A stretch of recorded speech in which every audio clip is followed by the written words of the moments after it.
اللہ الرحمن الرحیم۔ شہید کربلا کے 9 حروف کی نسبت سے عاشورہ کو واقع ہونے والے 9 اہم واقعات۔ نمبر 1، عاشورہ یعنی 10 محرم الحرام کے دن حضرت سیدنا نوح علی نبینا وعلیہ الصلاۃ والسلام کی کشتی کوہ جودی پر ٹھہری۔ نمبر 2، اسی دن حضرت سیدنا آدم صفی اللہ علی نبینا وعلیہ الصلاۃ والسلام کی لغزش کی توبہ قبول ہوئی۔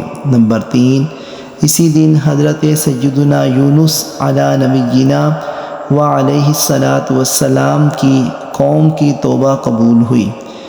نمبر 4، اسی دن حضرت سیدنا ابراہیم خلیل اللہ علی نبینا وعلیہ الصلاۃ والسلام پیدا ہوئے۔ نمبر 5، اسی دن حضرت سیدنا عیسیٰ روح اللہ علی نبینا وعلیہ الصلاۃ والسلام پیدا کیے گئے۔ نمبر 6، اسی دن حضرت سیدنا موسیٰ کلیم اللہ علی نبینا وعلیہ الصلاۃ والسلام اور ان کی قوم کو نجات ملی اور فرعون اپنی قوم سمیت دریائے نیل میں غرق ہوا۔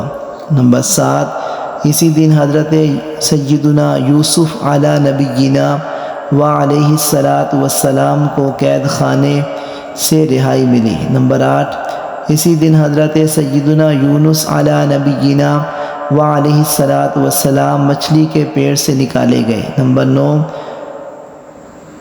اسی دن سیدنا امام حسین، امام علی مقام، امام تشنکام، امام همام، امام عرش مقام سیدنا امام حسین رضی اللہ تعالی عنہ کو مع شہزادگان و رفقا 3 دن بھوکا پیاسا رکھنے کے بعد اسی عاشورہ کے روز میدان کربلا میں نہایت بے رحمی کے ساتھ شہید کیا گیا۔